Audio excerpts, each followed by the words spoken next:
উনি সত্য নবী হলে তো প্রথম দিন উত্তর দিয়ে দিতে পারতো, পারে না কেন? এটা থেকে বোঝা যাচ্ছে তিনি আসলে মিথ্যাবাদী। 15 দিন রাসূল সাল্লাল্লাহু আলাইহি ওয়াসাল্লামের জন্য এত বিব্রতকর পরিস্থিতি আর ছিল না। 15 দিন পর আল্লাহ তাআলা আয়াত নাযিল করলেন, ওয়ালা তাকুলান্না বিশাইইন ইন্নী ফাইলুন যালিকা গাদা ইল্লা আইয়াশা আল্লাহ। অর্থাৎ হে নবী, ভবিষ্যতের কোনো কাজে যখন ওয়াদা দিবেন, কমিটমেন্ট করবেন, আপনি আইয়াশা আল্লাহ মানে ইনশাআল্লাহ বলা ছাড়া কখনো দিবেন না। রাসূল সাল্লাল্লাহু আলাইহি ওয়াসাল্লামকে শিক্ষা দেওয়ার মধ্যে দিয়ে বেসিক্যালি আল্লাহ তাআলা গোটা মুসলিম উম্মাহকে শিক্ষা দিলেন, আমাদেরকে শিক্ষা দিলেন, যাতে আমরা ভবিষ্যতের কাজে আগে ইনশাআল্লাহ বলি। তো রাসূল সাল্লাল্লাহু আলাইহি ওয়াসাল্লাম লেসনটা পেলেন। এরপর আল্লাহ তাআলা উত্তর জানিয়ে দিলেন, আম হাসিবতা আন্না আসহাবাল কাহফি ওয়ার রাকিম কানু মিন আয়াতিনা আজাবা। টানা 2 পৃষ্ঠা উত্তর দিলেন আসহাবুল কাহফ কারা।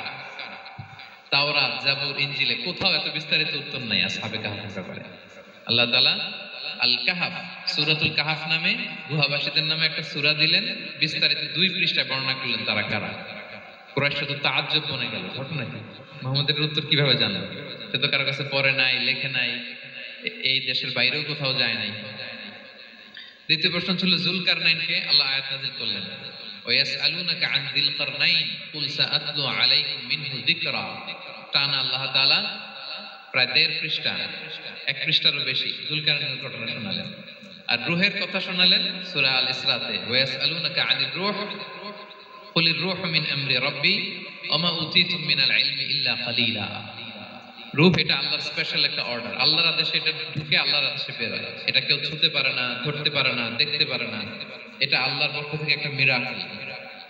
3টা প্রশ্নের উত্তর যখন আল্লাহ তাআলা দিয়ে দিলেন, রাসূল সাল্লাল্লাহু আলাইহি ওয়াসাল্লাম তাদেরকে সাবলীল ভাষায় শুনিয়ে দিলেন। তারা অবাক হয়ে গেল।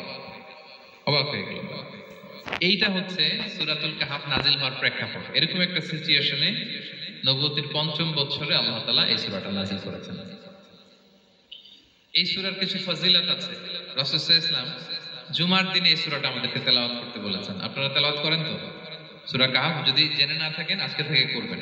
রাসূল সাল্লাল্লাহু আলাইহি ওয়াসাল্লাম বলেছেন যে জুমার দিনে যে এই সূরা কাহফ তেলাওয়াত করবে, মান ক্বারা সূরাতাল কাহফি ফি ইয়াউমিল জুমআতি আযা লাহু মিনান নূরি মা বাইনাল জুমআতাইন। 2 জুমার মাঝখানে আল্লাহ তাআলা এই জুমার সময়টাকে তার জন্য আলোকিত করে দেয়। কি করে দেয়? আলোকিত করে দেয়। একটা নূর তার জন্য সেট করে, এই নূর তাকে হেদায়েতের পথে অবশিষ্ট রাখে। এটা হচ্ছে একটা। তাহলে জুমার দিন আমরা সূরা কাহফ তেলাওয়াত করব, মনে করি এটা সুন্নাহ। জুমার দিনের সুন্নাহগুলোর মধ্যে থেকে একটা সুন্নাহ হচ্ছে সূরা কাহফ তেলাওয়াত করা। আবার আরেকটা হাদিসে রাসূল সাল্লাল্লাহু আলাইহি ওয়াসাল্লাম বলেছেন, মান হাফিযা 10 আয়াতিন মিন আউয়ালি সূরাতিল কাহফি উসিমা মিন ফিতনাতিদ দাজ্জাল। যে ব্যক্তি সূরা কাহফের প্রথম 10 আয়াত মুখস্থ করবে, সে দাজ্জালের ফিতনা